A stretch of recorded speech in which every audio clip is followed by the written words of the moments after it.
খড়িয়ার ওই সাইডে। তো যাই হোক, একটু চোখ কান খোলা রেখা কোন প্রক্রিয়ায় যাওয়া যায় কিনা।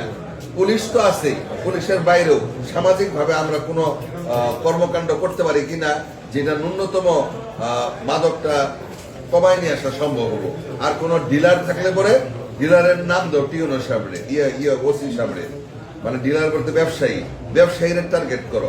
প্রয়োজন বোধে, এটা কঠিন আইন হয়েছে, এই যে মানে মাদক থাকতেই হবে এমন না।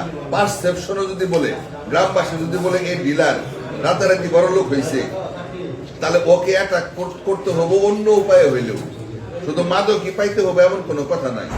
অনেকেই মাদক নিজের সঙ্গে রাখে না, বাড়িতে রাখে না, লোক দিয়ে করায়, তৃতীয় পক্ষ দ্বিতীয় পক্ষ দিয়ে চালায়, মূল টাকা লগ্নিকারী। এটা টার্গেট করো, এটা টার্গেট করে তালিকা দাও, আমরা অন্য